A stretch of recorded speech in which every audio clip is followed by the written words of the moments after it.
The following section deals with conspiracies and a couple personality cults. There are a lot of possibilities for topics in the social media drama field, so I think that grouping some together will help the overall message. Will Summer wrote a nice simple piece on the first topic, but I'd like to make things more complicated, so I'll have to go through a bit of the legacy as to why there's a particular sort of attitude that exists regarding quote-unquote censorship on Twitter.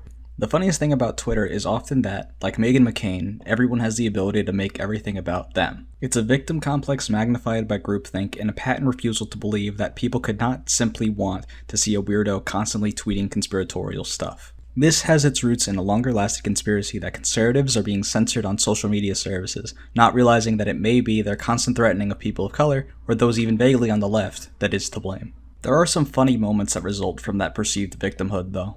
I mean, maybe I would find it a bit more humorous if these people weren't nativist and racist people with an axe to grind towards everyone that doesn't fit into their worldview. It was great to see the side of Twitter that purportedly cares about American history, proudly claiming that the Betsy Ross flag was the first flag of the United States during the whole Nike Kaepernick shoe thing, for instance. Anyways, cue RedX Twitter, a movement of users adding the red X emoji to their name as a marker of this so-called censorship.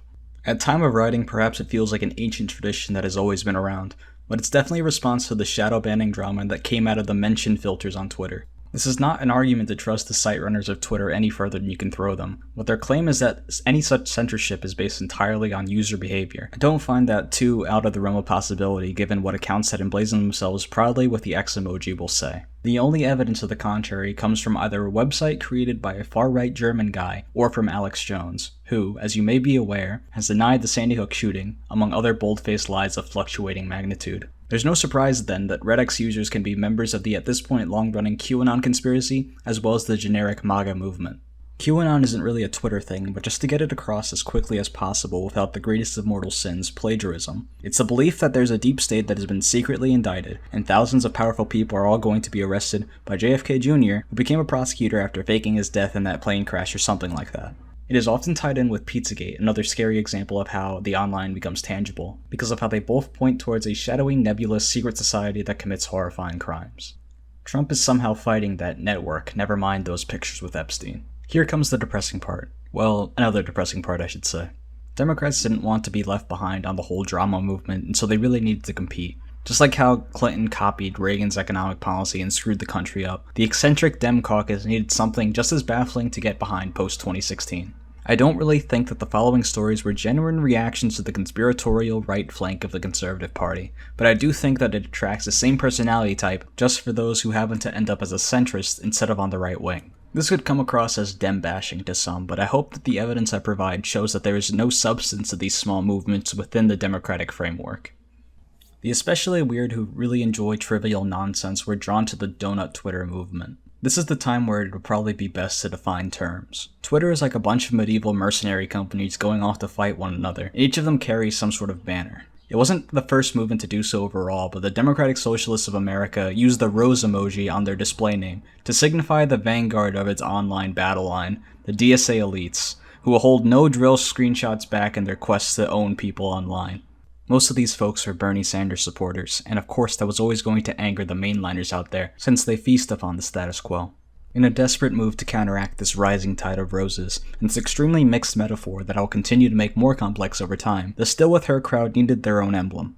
Still of the thinking that Bernie was going to usurp the party somehow, they opted for the equivalent of crossing out the symbol of their invented opponents and wore the wilted rose. Evidently, even they didn't like that symbol much because it wasn't very long until they used an event at the DNC office in DC to find another symbol.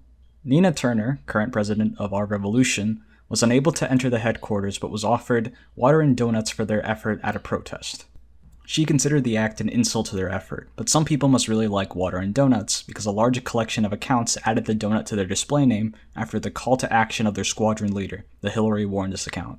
All in all, that seems pretty petty, but I guess if one has to dig for some way to say that socialism is bad, saying it's because donuts were refused suffices. Fundamentally, these sorts of reactions are pretty childish. Trying to draw lines about donuts at a protest was just a way to score points against the quote-unquote Bernie bro left. As I said in the prior segment, a certain clique of people who still pledge their allegiance to Clinton truly believe that the resurgent left in America is a group filled with ingrates that haven't grown to understand why things are good as they are. Also, Trump getting elected is everyone's fault in some part, except for their own. That brings me to the second option for these eccentric Democrat accounts. paying way too much attention to Mueller and doubling down regarding Russian collusion as the only reason for the loss in 2016. It was a concerted effort to find a heroic figure in the aftermath of the Trump election. I firmly believe this is just a natural reaction. Some had to valorize somebody in order to pretend that there was an active resistance, outside of the purely online one against the egregiously pathetic actions of the commander-in-chief. What that resulted in was a clamoring for quick clapbacks, invented or not. Senator Kaine made the early Trump appointees look dumb before voting for them. The Krasantines bought accounts to profit off of their hashtag resistance by selling books and starting a terrifying podcast. The weirdest cults of personality in the post-2016 space formed around House Speaker Pelosi and Special Counsel Mueller. The others were pre-existing, like that of Secretary Clinton and Justice Ginsburg, so that would be in the scope of a different project. Outside of the context of the Trump White House, the idea that these very, very old people would have been thought of as the forward fleet of a governmental resistance to fascism would have been pretty laughable. But people will always need heroes, despite how unlikely they are to actually do anything. So how would the principled, hard-nosed vets of the Democratic Party respond to all of this? Well, not with much, but why worry about actions when you can ignore one side of semiotics and just have signifiers of action without something to signify? Now let's get to the posts. Some users could invent a world where clapping at a strange angle was a sign of resistance, even if Pelosi herself said it wasn't. SNL could rot people's brains enough to perceive the legalese of Mueller's speech patterns as an intellectual's backtalk in the face of tyranny. That there are memes of these establishment figures shows how this is just a game to people who don't really suffer that much under this administration. Mueller is just a conservative dude with a penchant for illegal surveillance doing a job with this report. He's finished that job and he's just as likely to deliver thousands of secret indictments as JFK Jr. is. Pelosi's attacks on the freshman members of the House go to show that she's not on the side of the people. Give her credit for negotiating the ACA if you will, but beyond that, her presence has not been that helpful. Sure, she's better than Representative Ryan, but that's a low bar to clear. Tim Ryan is a Democrat in name only and represents the Russia-obsessed subsect of the party. This is a part of the party that's past the assertion that there was Russian meddling in the election. He said in his announcement speech that Russians being on social media are the reason that there's division around the country about shootings, police brutality, and kneeling for the flag. Is it possible that they use such events for amplification? Sure, but so do red-blooded American grifters. The division isn't from these manipulating posts regarding shootings or brutality cases. It's that these cases are consistently happening and no one wants to do anything about it. There pre-exists a class divide and a race divide in this country. It's going to take way more than banning Russian bot accounts that post dumb memes to fix that. Eric Garland didn't save the country back in 2016, and this won't either.